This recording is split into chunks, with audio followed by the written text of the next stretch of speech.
कुछ समय पहले, करीबन 2 साल पहले की बात है। एक विवाह संपन्न हुआ जिनकी लगभग 3 साल पहले सगाई हो चुकी थी। नई बहू जिसका नाम था यामिनी, पति राहुल और सासू माँ रानी, तीनों के जीवन से जुड़ी है सत्य घटना। धूमधाम से यामिनी और राहुल की शादी हुई। सभी बहुत खुश थे। यामिनी भी बहुत खुश थी क्योंकि उसने शादी से पहले 3 साल में राहुल के परिवार को अच्छे से जान लिया था। वह सभी, राहुल के पिता, माता और भाई, सभी यामिनी को बहुत प्यार करते थे और उसका ख्याल रखते थे।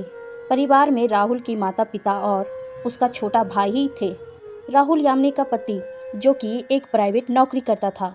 यामिनी की शादी के कुछ महीने तक तो सबका रवैया ठीक ठाक रहा। यामिनी की सास उसका बहुत ख्याल रखती थी और लोगों के सामने हमेशा यह जतलाती थी कि वह उसकी माँ की कमी पूरी कर रही है। परंतु क्या वास्तव में दिल से यामिनी को अपनी बेटी मानती थी?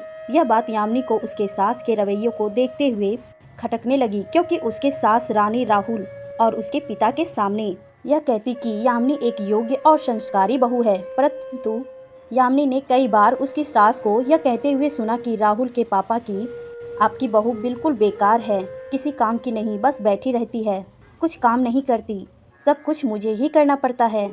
परंतु वास्तविकता इसके बिल्कुल विपरीत थी।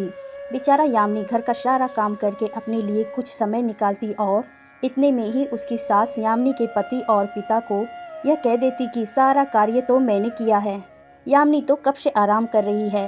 बेचारी यामिनी मन में दुखी होकर रोकर खुद को संभाल लेती और चुप हो जाती, क्योंकि वह उम्र में छोटी भी थी और नादान भी। कोई उसकी बात पर विश्वास नहीं करता, उसका पति भी नहीं। सब सोचते कि वह कुछ काम नहीं करती, सारा कार्य तो उसकी सास करती है। और जब भी कोई यामिनी कोई सवाल करती है, सफाई देने की कोशिश करती, तो उसके सास इस तरह से सबके सामने पेश आती है जैसे सारा कसूर बेचारी यामिनी का ही है।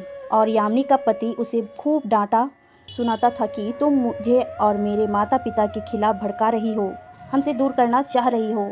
अब बेचारी राहुल को क्या पता कि उसके नौकरी पर जाने के बाद सारा घर का काम यामिनी ही करती और आने पर उसकी माँ यह जता देती है कि वह यामिनी का ख्याल रखती और सारा कार्य वही करती है।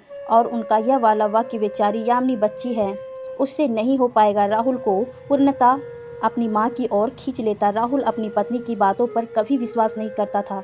इन सभी बातों के चलते यामिनी बहुत परेशान रहने लगी। उसने उसके पति को भी विश्वास दिलाना चाहा, पर सास की चालाकियों के आगे वह कुछ न कर सकी। एक बार तो इन सब बातों के चलते यामिनी के पति ने उस पर हाथ तक उठा दिया और कहा, तुमसे घर का काम तो होता नहीं, ऊपर से मेरी माँ पर आरोप लगाती हो कि वह झूठ बोलती है। यामिनी यह अपमान सहन न कर सकी।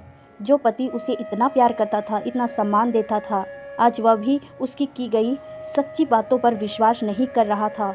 यामिनी यह सोचने लगी कि क्या सच्चे लोगों को हमेशा हारना ही पड़ता है।